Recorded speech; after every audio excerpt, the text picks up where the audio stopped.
जिस प्रकार अभी आपके मन में एक द्वंद्व चल रहा है, आप यह सोच रहे हैं कि हम सब ने इतनी सारी बेकार की बातें तो कर ली, लेकिन अब तक हमने यह नहीं जाना कि आखिर घर के झगड़ों को कैसे सुलझाया जाए, घर में कैसे शांति लाई जाए, कैसे आपका घर ऐसा बन सके जहां आकर आपको भी सुकून मिले, न कि आपका सुकून छिन जाए।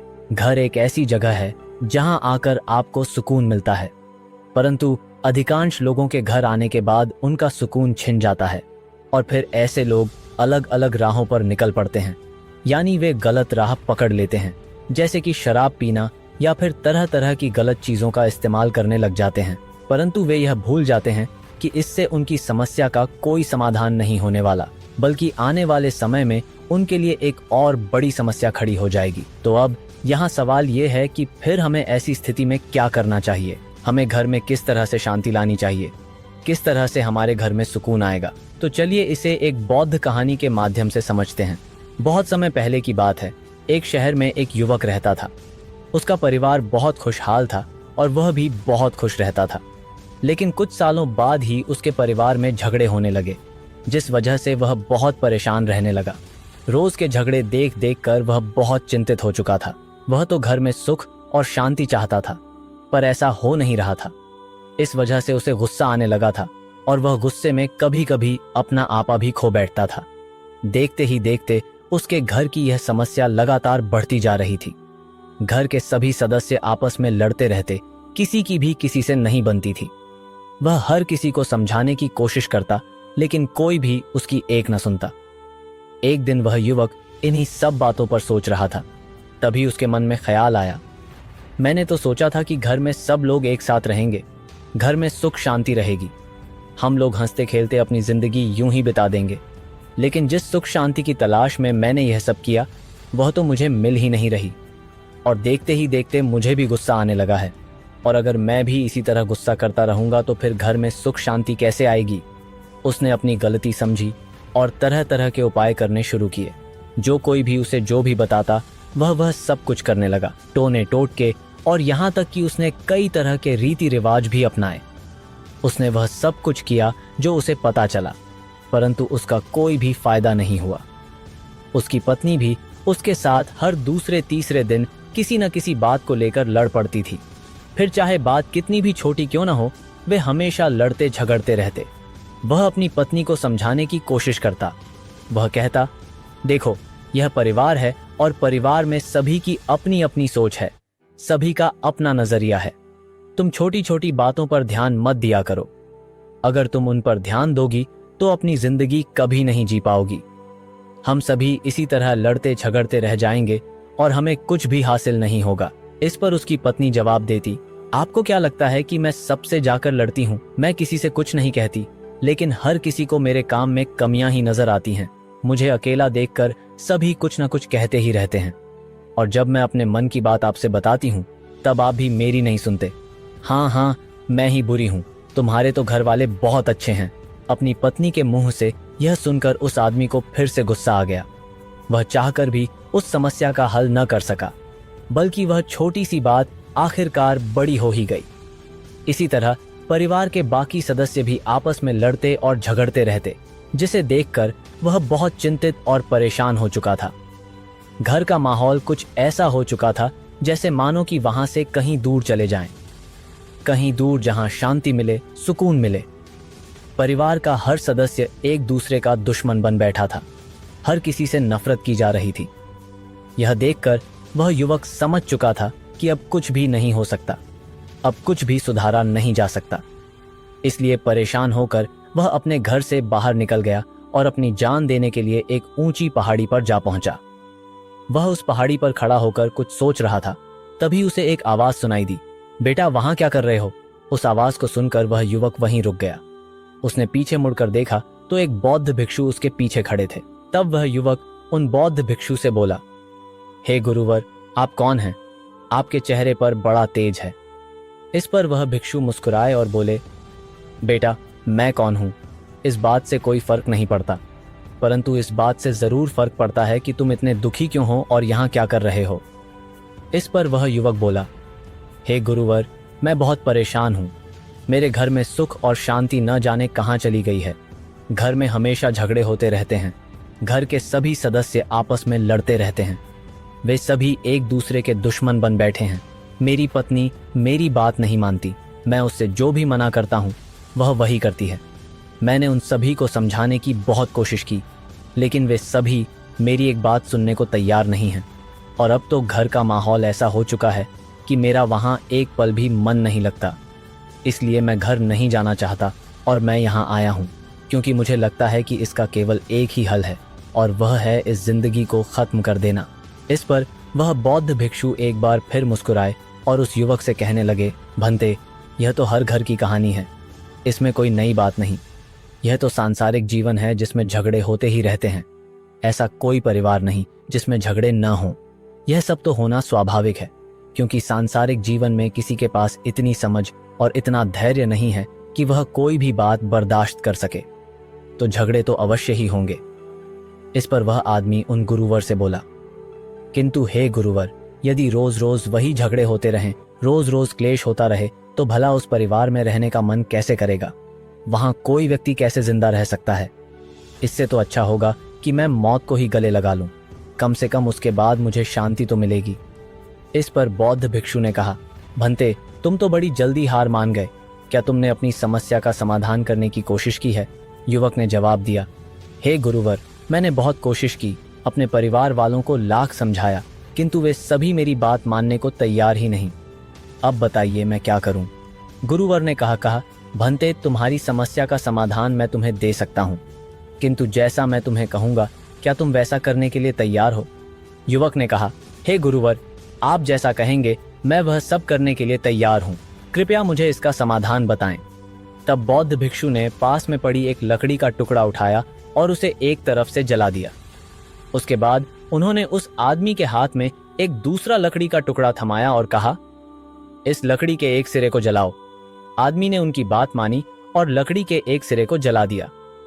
फिर भिक्षु ने कहा, अब तुम अपनी जलती हुई लकड़ी से मेरी जलती हुई लकड़ी को बुझाने की कोशिश करो। अगर तुम इसमें कामयाब हो गए तो मैं तुम्हें तुम्हारी समस्या का समाधान दे दूंगा।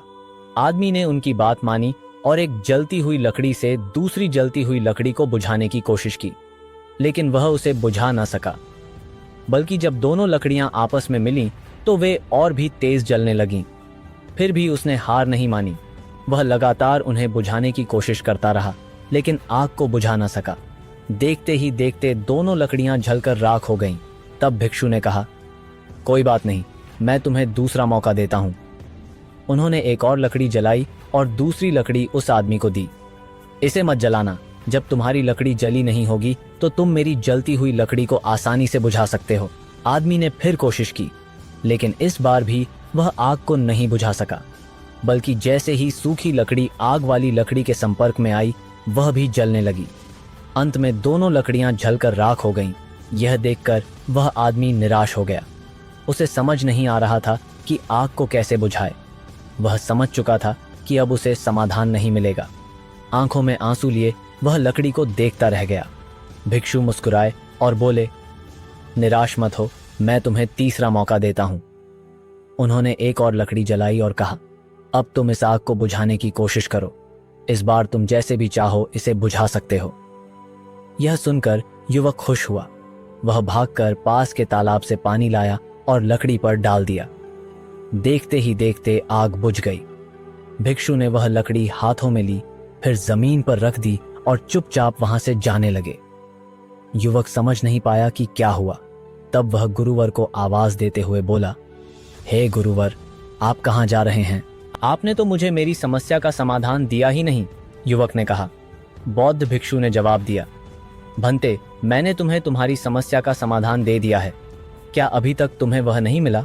युवक ने कहा, हे गुरु, आप मेरा मजाक क्यों उड़ा रहे हैं? अभी तक तो आपने मुझसे कुछ भी नहीं कहा, तो फिर आपने मुझे मेरी समस्या का समाधान कब बता दिया? बौद्ध भिक्षु ने कहा, भंते, ध्यान से सुनो और समझने की कोशिश करो। जब मैंने पहली लकड़ी को जलाया और तुमने उसे दूसरी जलती हुई लकड़ी से बुझाने की कोशिश की, तो दोनों लकड़ियां और अधिक तेजी से जलने लगीं और बहुत जल्द वे जलकर राख हो गईं। ठीक इसी तरह अगर हम घर के झगड़ों को सुलझाने की कोशिश नहीं करते तो इसका मतलब है कि आग दोनों तरफ से जल रही है।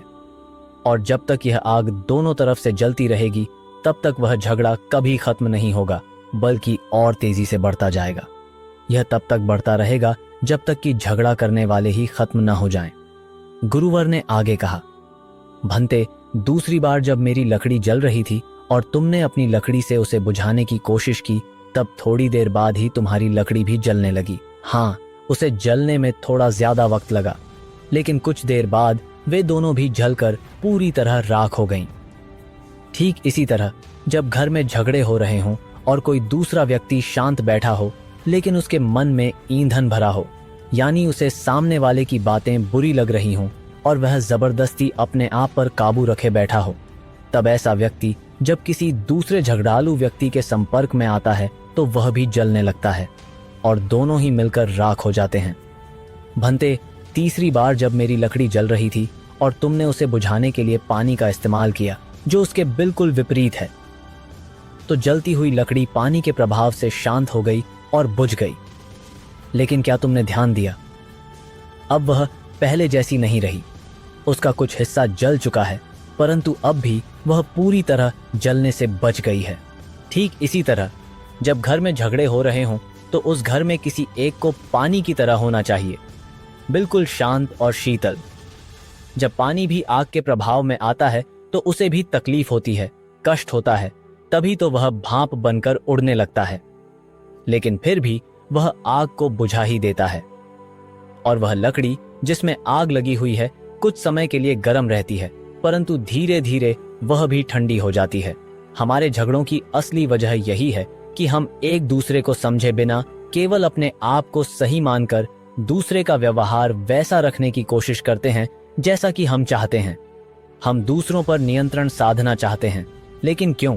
हम ऐसा क्यों चाहते हैं कि कोई भी हमारे वश में हो, वह केवल हमारा कहना माने? जबकि हम में से अधिकांश लोग जलती हुई लकड़ी की तरह हैं, तब कुछ लोग उस सूखी लकड़ी की तरह हैं। हर कोई अपने अंदर ईंधन भरे घूम रहा है और जैसे ही उन्हें एक चिंगारी मिलती है वे जल उठते हैं। झगड़ा हो जाता है, परिवार में अनबन हो जाती है और फिर उस झगड़े को सुलझाने वाला वहां कोई नहीं होता, उस आग को बुझाने वाला कोई नहीं होता, क्योंकि हर किसी की नजर में वही सही है। युवक ने कहा, हे गुरुवर, आप सच कहते हैं, परंतु कृपया मुझे बताइए कि पानी की तरह कैसे बना जाए। बौद्ध भिक्षु ने जवाब दिया, भंते, शांत होकर दूसरों के लिए मन में बैर न रखकर और यह समझकर कि झगड़े का हल झगड़ा नहीं होता, झगड़े का हल तो समाधान होता है और समाधान प्रेम से होता है। प्रेम ही वह पानी है जो बड़े बड़े झगड़ों को शांत करने की क्षमता रखता है। अपने भीतर नफरत की जगह प्रेम उत्पन्न करो और ऐसे बन जाओ कि कोई तुम्हें लाख जलाने की कोशिश क्यों न कर ले, पर तुम शांत बने रहो। आगे वह गुरुवर उस युवक से कहने लगे, भंते, समझने की कोशिश करो। गुरुवर ने कहा, जीवन इन छोटे छोटे झगड़ों में नहीं है। जिसने भी इन छोटे मोटे झगड़ों में अपना जीवन बर्बाद कर दिया, वह अपना जीवन कभी नहीं जी सकता। और तुम भी वही गलती कर रहे हो। इसलिए घर वापस जाओ, पानी की तरह शांत होकर अपने घर वालों को समझाने की कोशिश करो।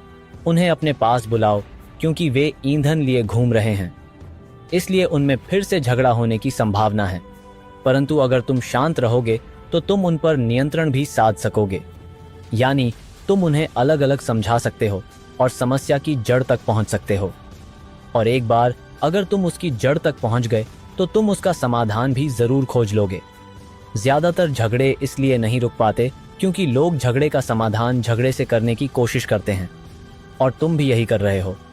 इसलिए लड़ो मत, लड़ने से कुछ हासिल नहीं होगा। शांति रखो, समाधान जरूर नजर आएगा। इतना कहकर वह बौद्ध भिक्षु शांत हो गए और वह युवक उनके चरणों में गिर पड़ा। वह बोला, हे गुरुवर, आपने बिल्कुल सच कहा। अब से मैं शीतल जल की तरह रहने की कोशिश करूंगा, सभी को समझाने की कोशिश करूंगा, क्योंकि अब मैं समझ चुका हूं कि मेरे घर के झगड़ों की असली वजह मैं खुद ही हूं। सबसे बड़ा ईंधन या चिंगारी आज मैं अपने भीतर ही लेकर घूम रहा हूं, जिसकी वजह से बार बार न चाहते हुए भी घर में कलह हो ही जाता है। मैं चाहता तो आसानी से शांत रह सकता था, किंतु मैं दूसरों पर नियंत्रण साधना चाहता हूं, दूसरों को अपने वश में रखना चाहता हूं।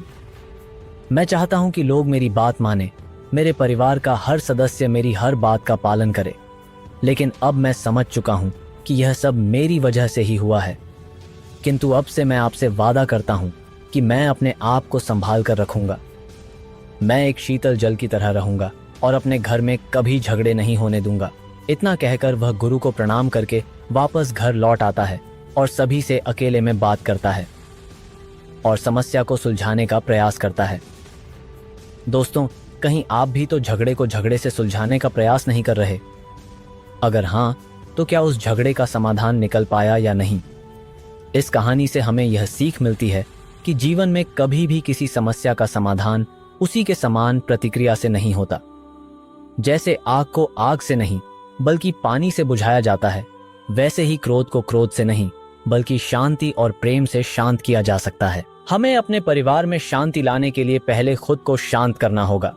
जब तक हम खुद शांत नहीं होंगे, तब तक दूसरों को शांत नहीं कर पाएंगे। हमें समझना होगा कि हर इंसान अलग है, हर किसी की सोच अलग है और हमें दूसरों पर अपनी इच्छाएं नहीं थोपनी चाहिए। जब हम दूसरों को समझने की कोशिश करेंगे, उनकी बात धैर्य से सुनेंगे और प्रेम से उनसे बात करेंगे, तभी हमारे घर में सच्ची शांति आएगी। क्योंकि सच्ची शांति बाहर से नहीं बल्कि भीतर से आती है। दोस्तों, उम्मीद है कि आपको इस कहानी से कुछ सीखने को मिला होगा। ये कहानी आपको कैसी लगी, हमें कमेंट बॉक्स में बताएं और अपने दोस्तों के साथ भी इसे जरूर शेयर करें ताकि वे भी इससे कुछ सीख सकें।